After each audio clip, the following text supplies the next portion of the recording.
because, we're going to change it up a little bit. I think I've become clear that we run a quick meeting. Mike is going to start the meeting with an announcement that he's going to make, and he wants to reflect back on his 81 years of service. So let's let Mike take over for now, and I have no problem with that. Thank you, Judge. With your permission, I'll read this letter.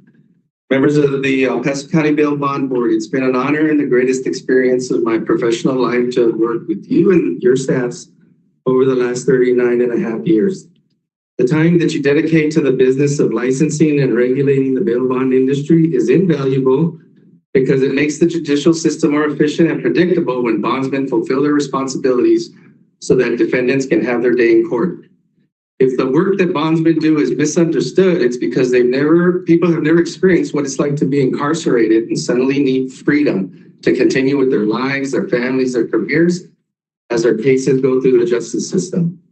The accomplishments we have achieved over the years, such as our e-bond system, which I'm very proud of, would not have been possible without your help and inspiration. And for that, I will always have gratitude and admiration for this board and the professional bondsmen of El Paso County, Texas.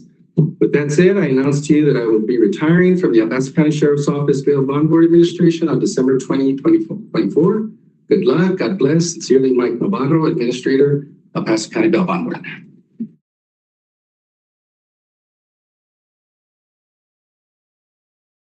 Mike wants to recognize some people, but the only reason he was allowed to read that is because I checked with the appellate court. I was going to issue an order that he cannot resign, but there were some slavery issues, servitude issues that we were going to not be able to get over. But I also know what he has planned.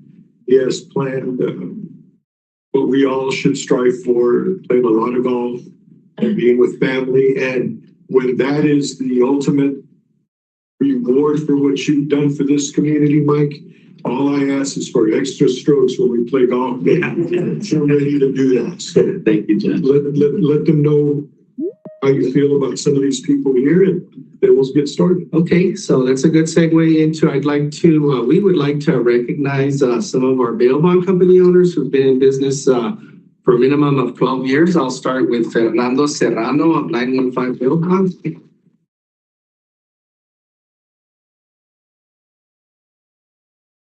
That's in recognition of 11 years of service.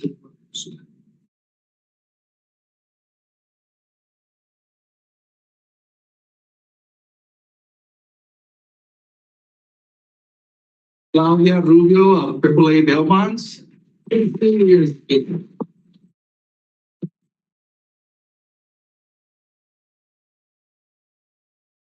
Jesus Jesse Samaniego, One Stop Bail Bonds, 16 years of service.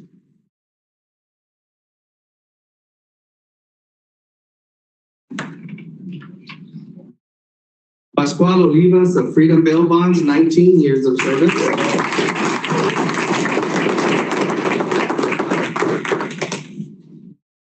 I will read the name of the following who are not in attendance today. Guadalupe Tony Quintanilla of Annex Bail Bonds, 19 years of service. Antonio Tony Munoz of Borderland Bail Bonds, 22 years of service.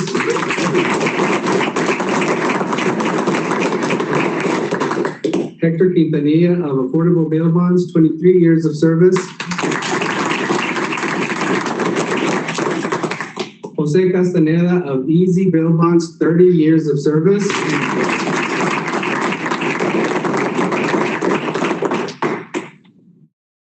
Jamie Ray of Amigo Bail Bonds, 42 years of service. He's 45 years old.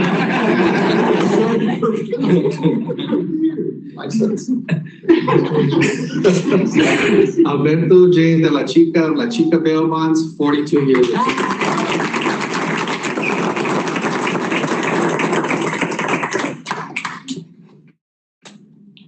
we're done. We're not, but let's go ahead and call the meeting to order. Let's call it to order. Notice to the public comment at this time, if any. Your Honor, I'd like to inform the board that we received an email from Judge Daniel Robledo dated November 26th, informing us that our new presiding judge-elect, David Bonilla of Municipal Court, will be attending the meetings, and he is here today.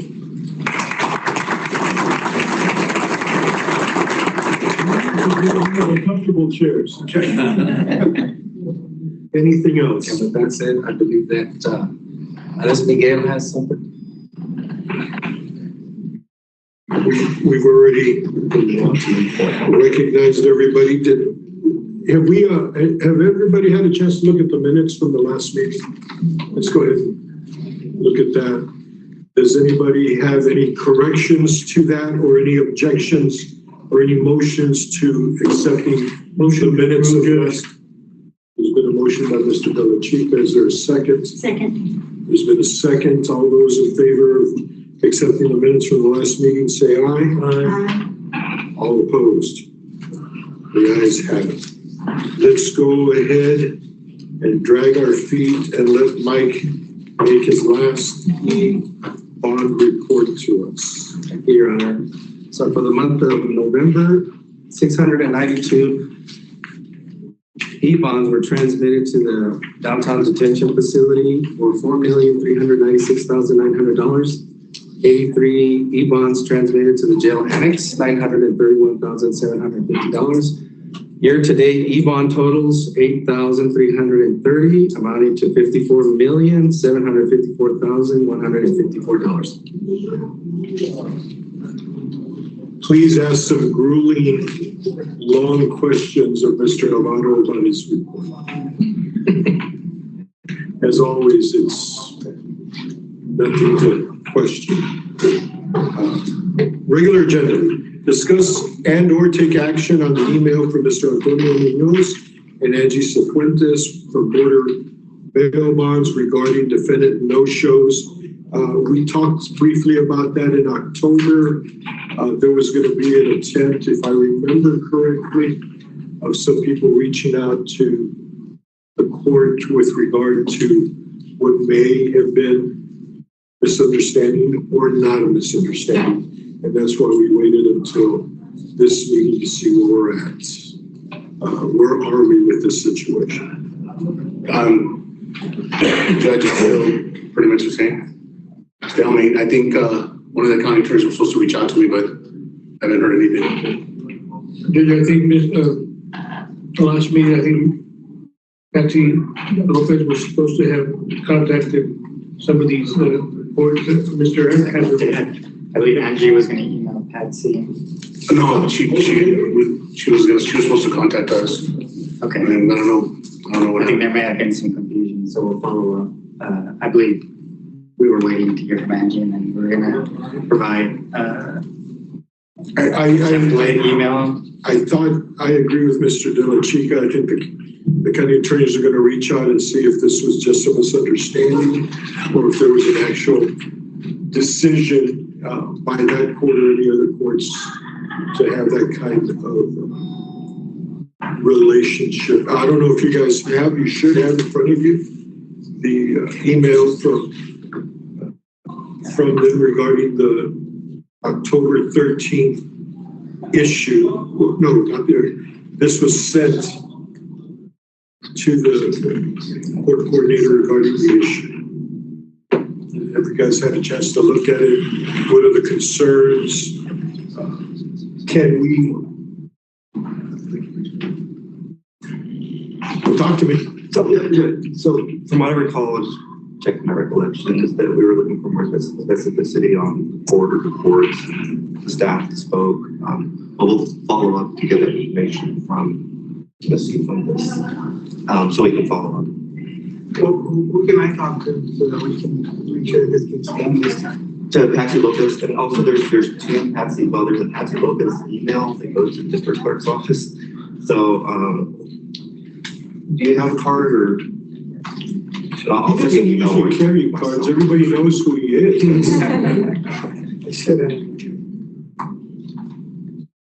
Okay, I'll send you an email so that you have my email. And I'll make sure. Well, let me just say real quick, so it was the other way around. Nancy Lopez was supposed to reach out to me. She told me directly to my face. It should be on record from the last time. So it wasn't Angie. She's the one that actually filed a complaint. But however, whatever, it's still going on. I mean, it's, we even actually had a situation the other day out of one of the county courts. Same county court or other county courts? Say again? Same county court or other county courts? Was it the same county court? Same one. And then, so basically, I guess we're not allowed to go into the courts, and so they have us on intercom and say, no shows or yes, no shows. So one of them, I guess it was the bailiff said there was no shows, and then Erica, she's my co-coordinator over there. She had to we want to get a certificate of bailiff next day, right? The same day. Same day. And we had to get that reinstated and so on and so forth.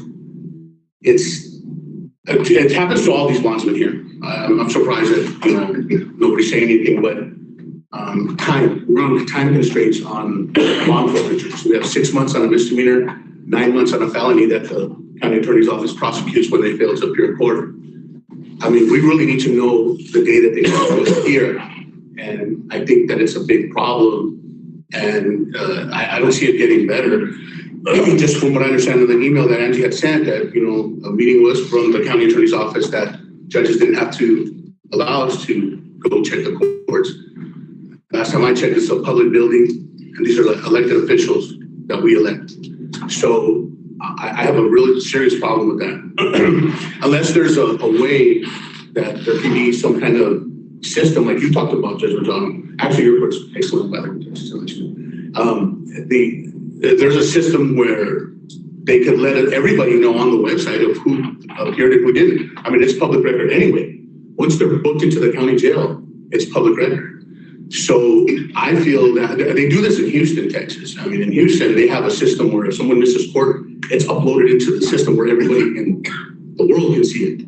If someone failed to appear. So what's happening is that we're getting a judgment on site 30 days later if they don't send us a certificate of bailiff. So we already lost 30 days.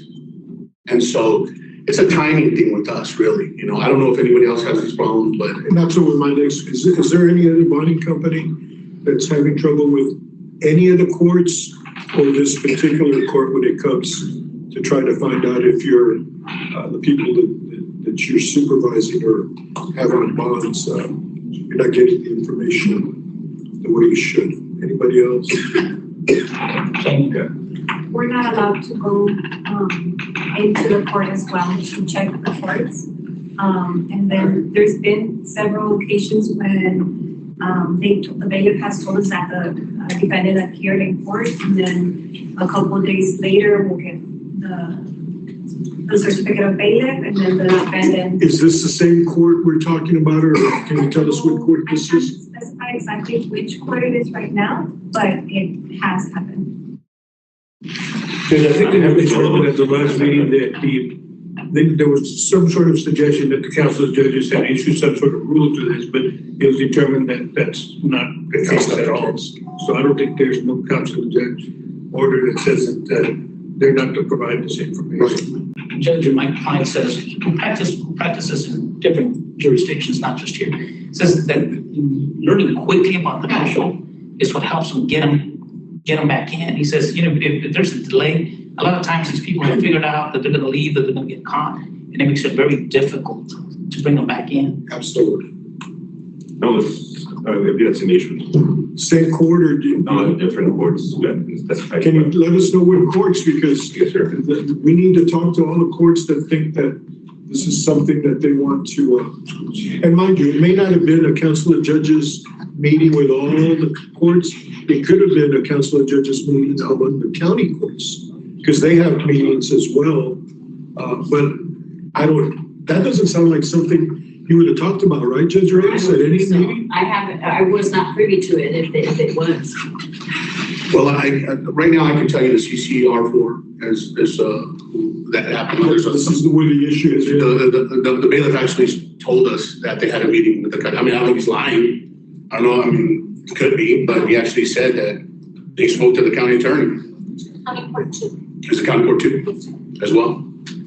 So I understand, I just want to be clear, so the issue is not being allowed to observe the proceedings or having the court report back of proceeding on this disposition of the case, or is it both? Just to show they appeared in court. Not providing information on the day that that person was supposed to be, whether they showed up. Are you being allowed to observe proceedings if you want to? I mean, Well, they don't do that. What they do, they go afterwards every day and they check the report, they check the docket, who's a no-show. Okay, I just wanted to clarify. Now they're not allowed to do that. There will be some times that my morning docket goes from 8:30 to 11:30. So they're waiting to see when that person would have officially been called or not. That's why they come afterwards, in the afternoon. So Yes, sir. say, "Is everybody here?" I mean, people miss court every day, and so what's happening with us is that, we get charged for the day they no show, which is court cost and interest. How much was it on court cost, Erica? Again, for Erica? 423 for felony. 423 on the felony? Just the court cost alone plus interest. Just the court cost alone plus 6%, I think it's 6% interest per annum on the bond. So we're trying to avoid having to pay that, obviously, but if we have to pay it, that's one thing. But if we cannot execute a warrant, if we're not allowed to submit a warrant or get notified and reinstate them, I mean, the time takes. And so, we're literally, if my calculations are correct, we're literally wrong about, the best way I can say it, about 75 days on a misdemeanor and 75 days on a felony on average. And so, if we can't get them into court, we have to pay. I mean, we understand that we have to pay, but we want to try everything to get them back to court and or have them rebooked into the county jail so the time stops. Court cost and interest still accrue. It doesn't stop. So I think it's a big problem. I think it's something that can be fixed easily. Back in the day, I mean, I'm old school Bronzewing, like Joe. We used to check the courts physically and they had all the court docket. We could see it and everything and there was no problems. Now it's hard because to me, it seems purposely done because, I mean, it's just, I can't believe that everybody is doing that. Maybe it was one or two, but there's several county courts and several district courts that are not allowing us to go check the courts. And I feel it's a big issue. I mean, as far as getting them into court, I mean, I don't know. It just seems really bad. And I was hoping that we would have some kind of resolution here. I think it's something that's easy that can be fixed. Just put it on the website. Everything else is on the website. Please don't leave without letting the county attorneys know which specific courts it is, because I thought maybe it was one that was a misunderstanding. Let's find out, because I do know that we are having a council of judges meeting, I think on the 17th. And if we can get an idea of what the issue is, we can bring that up as quickly as the 17th instead of waiting for another bail bond board meeting. And maybe we can get that resolution before the end of the year. Okay, maybe a memo out to all the courts. We would. I mean, that's it. We need to see which are the courts and find out under what theory these courts are going by. I don't believe it's going to be a county court meeting or a council of judges meeting that will set this up. I'm just coming up with excuses that aren't valid, but ever since we put in the need to buzz in for added security, it seems that that's when the issue started. And added security is important, but now that we've been doing this and we know who we're talking to, we know who these people are. And so don't leave without letting the county attorneys know, other than CCR4, but who has issues, so that we can address all of that and see where it's coming from. And maybe we can have it resolved by the 17th of December. Yeah, and Judge, and also the bond forfeitures pay for the security that it's on the building. I understand that. Any other suggestions? Is there any action? Is there any other ideas of how we can get this resolved for you? The next thing on the agenda is the adjournment, but we're not going there yet. I hope one day, and I've been teasing, it's 4 years and 21 days for me when I may be retiring, and I see as many people as are gathered here, but I'll understand that. I'm looking at all of you, so I expect you guys to. I know there's a lot of people here who want to pay tribute and honor to Mike. County judge is here. I expect him to be there too. But before we do that, his bail bond board is the first to honor him. And then from there, we'll get other people to let you know what you've been to us. And I will stand for this. You sit right there, sir. El Paso County, Texas, presented to Mike Novato, Bail Bond Board Administrator, El Paso County, Texas. Thank you for your unwavering commitment and dedication these past 39 and a half years to the County of El Paso Bail Bond Board. Your service and contributions have been invaluable and will long be remembered. Good luck in your retirement by the Honorable Sam Medrano, Chair of the 49th District Court Judge and members of the El Paso Bail Bond Board, December 2024. Wow.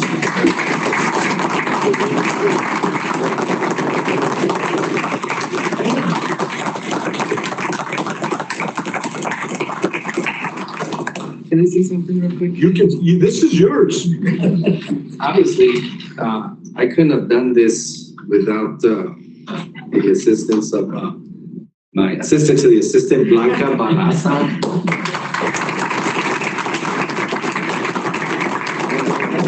Blanca's been with us at the county jail 34 years. Marisol Lara has been with us for 34 years as well.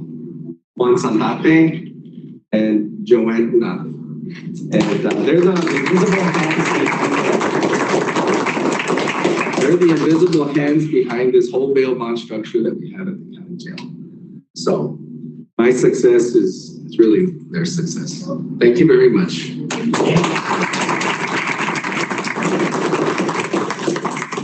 They can help you. Apparently there's more. Yes.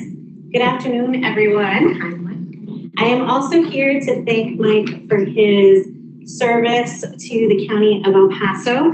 On behalf of myself as a former member of the Bail Bond Board, Commissioner Coronado as the current member of the Bail Bond Board, and of course our county judge and our other commissioners, I'd like to present you, Mike, with a flag that was flown over the Enrique Moreno El Paso County Courthouse in your honor on December 5th of this year.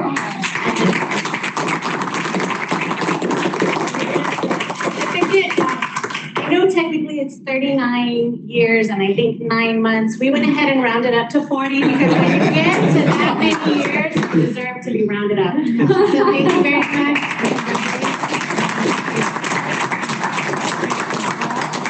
And I'm going to pass it over for a few words for our county judge. Thank you. Well, Mike, we're always thinking and we're very proud of all the county employees who are just incredible judges and everybody that you see. It's just amazing, our teams. But I think you've been, sort of like a role model. The way you are, the way you carry yourself, your professionalism, it's just impeccable. I mean, the way, all the people that are here because of you today, that says a lot. And I know you're a friend to so many. A lot of people see you as a friend more than an employee. And you're going to be part of la familia. Siempre hablamos que la familia, el condado, it's gone a long ways. I mean, we've gone a long ways as to how we're being perceived. We're now out there in the community. People realize who we are, but they're individuals like yourself. So I hope you always consider yourself not only while you're here, but when you're away from here, that you become an advocate. Because a lot of people in the community trust you, and we love and we need advocates to show that we're trying to do the best we can as a county. And so, de nuevo, felicidades por toda la amistad que tienes y cómo te aprecia mucho la gente. Gracias.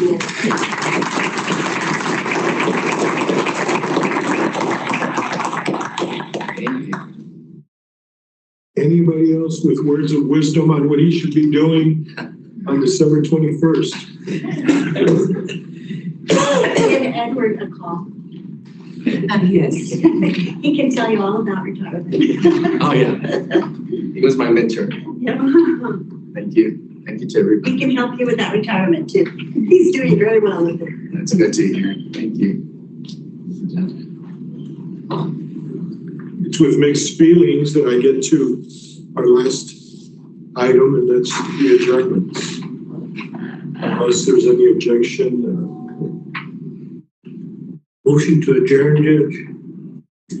You should second. Please be the one to second it. Second that motion.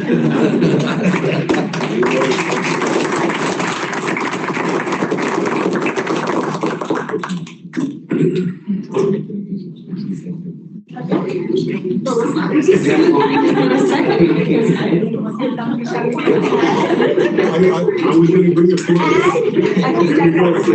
Can't go anymore.